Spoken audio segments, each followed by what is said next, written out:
For Life Prophetic Ministries International, today 29th day of June 2025. Let's get into the church compound for the first service. That you may join us for what the Lord is doing in Busia here.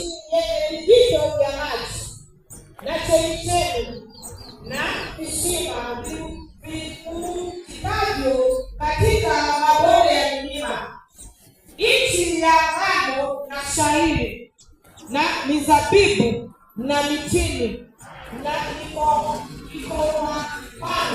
nchi ya mizeituni yenye mafuta na asali, nchi itokayo kula mikate humo pasina shida, hutapungukiwa na kitu ndani yake, nchi ambayo mawe yake ni chuma na milima yake yafukuka shaba.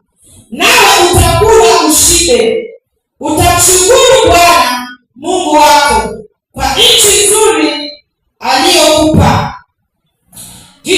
Jihadhari usije ukamsahau Bwana Mungu wako kwa kutozishika amri zake na hukumu zake na sheria zake ninazokuamuru leo. Angalia, utakapokuwa mmekula na kushiba na kujenga nyumba nzuri na kukaa ndani yake, na makundi yako ya ng'ombe na kondoo yatakapoongezeka, na fedha yako na dhahabu yako itakapoongezeka, na kila kitu ulicho nacho kitakapoongezeka, basi hapo moyo wako uinuke. Basi moyo wako usiinuke ukamsahau Bwana Mungu wako aliyekutoa katika nchi ya Misri, katika nyumba ya utumwa. Neno la Mungu. Amen. Bwana mbariki andiko. Amen. Tupate kukaa.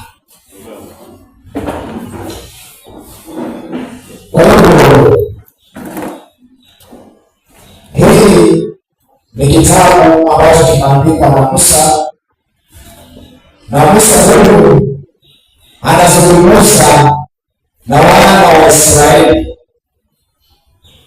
Wakati Musa huyu anazungumza na wana wa Israeli, ilikuwa pale mahali ambapo Mungu alisikia kilio cha wana wa Israeli baada ya kuhangaika na kuteseka kwa muda wa miaka 40. Na wana wa Israeli